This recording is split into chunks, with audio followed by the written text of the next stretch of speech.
प्रेम दिवस रे हेबाकु जाउछि बड़ हंगामा। पुणी थरे परदा को फेरिब एही सब सिनेमा। पीवीआर तरफ मिलिब सभी को वैलेंटाइन डे रो गिफ्ट। आउ थरे सभी को मन किनिबे एही सबु सुपरस्टार। एथर प्रेम दिवस बा वैलेंटाइन डे सबु वर्ष अपेक्षा किछि नियारा हेबाकु जाउछि। प्रेमी जुगलंक पाई एथर फेब्रुआरी 14 हेब टिके हटके कहीं पुणी थरे बड़ परदारे रिलीज हेबाकु जाउछि दर्शकों हृदय को छुईथिबा अनेक सुपरहिट सिनेमा जहाँ सही समय रे लोकों हृदय रे सेमानंक पुराणा प्रेम को जागृत करने सहित नूतन प्रेमी जुगलंक प्रेम को द्विगुणित करिबो। पुणी थरे सलमान खान को फिल्म तेरे नाम सिनेमा सांग को 24 वर्ष पर शुभिब ए दिल आशिकाना। शाहरुख एवं ऐश्वर्या राय अभिनीत कल्ट क्लासिक देवदास एवं विवेक ओबेरॉय युवा सिनेमा पुणी थरे रिलीज हेबाकु जाउछि। दर्शक बंधु आगकू आसिबाकु जाउछि वैलेंटाइन डे जहाकू प्रेम दिवस बोली कहा जाए।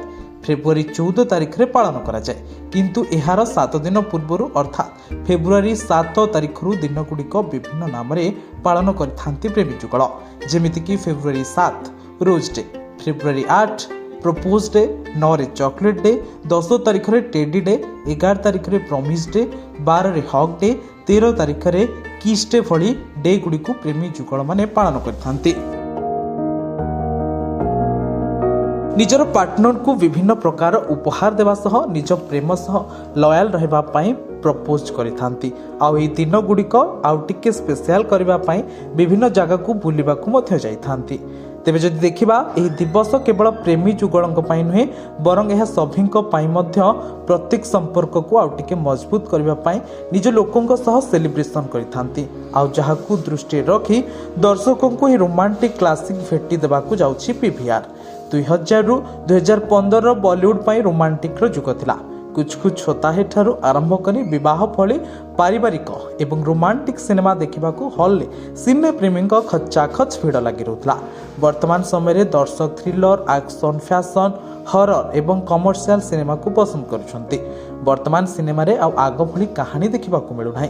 सेतेबेळेर कथा ही किछि अलगा थिला। सेही सिनेमा गुड़िक आज भी दर्शके झुरी हेउछंती। आ जेउथि पई पुणी थरे सेही समय को फेराई आनिबा पई योजना करुछि पीवीआर सिनेमा। फेब्रुआरी 14 तारिख अर्थात वैलेंटाइन डे को आखि आगे रखी पीवीआर पुणी रोमांटिक एरा को फेरिबा को योजना करुछि। शाहरुख एवं ऐश्वर्या अभिनीत कल्ट क्लासिक देवदास, सलमान खान का फिल्म तेरे नाम एवं विवेक ओबेरॉय युवा सिनेमा पुणी थरे रिलीज हेबाकू जाउछि। प्रेम दिवस अवसर में प्रेमर अनेक रंग उत्सव पालन करी दर्शकों को यह रोमांटिक क्लासिक भेटी देबाकू जाउछि पीवीआर। देवदास फेब्रुआरी 6 रे रिलीज हेबाकू थिबा बेले युवा 20 फेब्रुआरी एवं तेरे नाम 27 फेब्रुआरी प्रेक्षालय को पुणी थरे आसिबाकू जाउछि। आ जहाकू सुनिबा परे सिने प्रेमी पुराना सिनेमा को हॉल ले देखिबा पई उत्साह बढ़िछि। संजय लीला भंसाली निर्देशित सिनेमा देवदास 2002 रे रिलीज हुई। शाहरुख खान, ऐश्वर्या राय बच्चन, माधुरी दीक्षित एवं जैकी श्रॉफ को दमदार अभिनय समस्त को भारी पसंद आसाला। सिनेमा रे गीत जिते मधुर थिला, सिनेमार कहानी सेते चित्ताकर्षक थिला। आज भी संजय लीला भंसाली सिनेमार सर्वश्रेष्ठ कृति कथा पढ़िले प्रथमे सिनेमा देवदास रो ना आसे। सेभली रोमांटिक क्लासिक रो चर्चा हेबो और सलमान को तेरे नाम सिनेमार ना नथिबो ताहा असंभव। 2003 मसीह निर्देशक सती कौशिक द्वारा निर्मित तेरे नाम रे राधे भूमिका रे सलमान एवं निर्जरा भूमिका रे भूमिका चावला को देखा मिलता। यही सिनेमा हॉल दर्शकों को ढेर कंदाइथिला। सिनेमार गीत गुड़िक एते सुंदर थिला जे आज भी लोकों को मोबाइल फोन ने बाजिबा सह किछि लोके गुणगुणाउथिबार मध्य नजर आसुछि। सेभली विवेक ओबेरॉय सिनेमा युवार कहानी युववर्ग और राजनीति को नहीं निर्मित होइथिला। एही सिनेमा रे विवेक ओबेरॉय अभिनय को दर्शक के भूरी भूरी प्रशंसा करथिले। तांकर से निखुण अभिनय जरिए से दर्शकों हृदय रे निजर एक स्वतंत्र स्थान तैयारी करि पारछंती।